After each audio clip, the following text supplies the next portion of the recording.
ओम नमो भगवते वासुदेवाय नमः। ओम नमो भगवते वासुदेवाय नमः। ओम नमो भगवते वासुदेवाय नमः। एकुंदे तुषारधवलाया शुभस्मिताया बिना वरदंडितकराया श्वेत पद्माष्टा या ब्रह्माच्युत शंकरी सामां पातु सरस्वती भगवती निषेधंकारात्। ओम श्री परमात्मन ओम श्री परमात्मन ओम श्री परमात्मन। जय हिंद जय भारत। आप सबका स्वागत है। मैं राम नरेश आपसे निवेदन करता हूँ चैनल को सब्सक्राइब करें, लाइक करें, शेयर करें। सत्य के साथ, सनातन के साथ, धर्म के साथ, विचार के साथ, बुद्धि के साथ, विश्वास के साथ, परंपरा के साथ, विरासत के साथ, संस्कृति के साथ, सभ्यता के साथ, संस्कार के साथ, अपनों के साथ, परायों के साथ, पूर्वजों के साथ और आने वाले कल के साथ हम लोग प्रत्यक्ष या परोक्ष रूप से खड़े थे, खड़े हैं और खड़े रहेंगे। हम रहें या ना रहें, राष्ट्र रहनी चाहिए। हम रहें या ना रहें, सत्य रहनी चाहिए। हम रहें या ना रहें, सनातन रहनी चाहिए। हम रहें या ना रहें, पृथ्वी रहनी चाहिए। हम रहें या ना रहें, समुद्र रहनी चाहिए। हम रहें या ना रहें, आकाश रहनी चाहिए। हम रहें या ना रहें, सूर्य रहनी चाहिए। हम रहें या ना रहें, ये चांद रहनी चाहिए। हम रहें या ना रहें, मानवता रहनी चाहिए। शुरू करते हैं आज हम लोग श्रीमद् भागवत गीता के अध्याय 2 के श्लोक 56, 57, 58 को पूर्ण करेंगे। पहले संस्कृत में, बाद में इसका हिंदी अनुवाद सुनेंगे। दुखे ध्वनुद्रिक्रमणा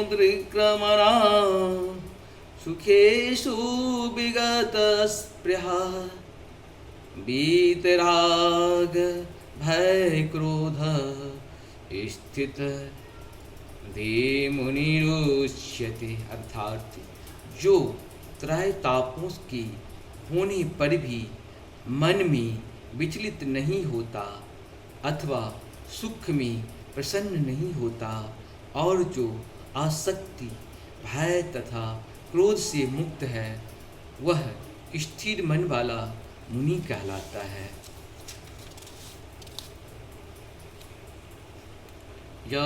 सर्वत्रानभिस्त्रेह हस्तप्राप्ते शुभोश्रुभा नाविनन्दति न द्वेष्टि तस्य प्रज्ञा प्रतिष्ठिता। अर्थात इस भौतिक जगत में जो व्यक्ति न तो शुभ की प्राप्ति से हर्षित होता है और न अशुभ के प्राप्त होने पर उसमें घृणा करता है, वह पूर्ण ज्ञान में स्थिर होता है। यदा सहरते चायं कुर्मो अंगी नीव सर्वशः इंद्रियाणीन्द्रियार्थेभ्यः अस्तस्य प्रज्ञा प्रतिष्ठिता। अर्थात जिस प्रकार कछुआ अपने अंग को संकुचित करके खोल के भीतर कर लेता है, उसी तरह जो मनुष्य अपनी इंद्रियों को इंद्रिय या विषयों से खींच लेता है, वह पूर्ण चेतना में दृढ़तापूर्वक स्थिर होता है। इस प्रकार से हम लोग का ये 56, 57, 58 दोहा दूसरे अध्याय का पूर्ण हुआ। आप सबों को बहुत बहुत धन्यवाद। जय श्री हरि, जय श्री हरि, जय श्री हरि।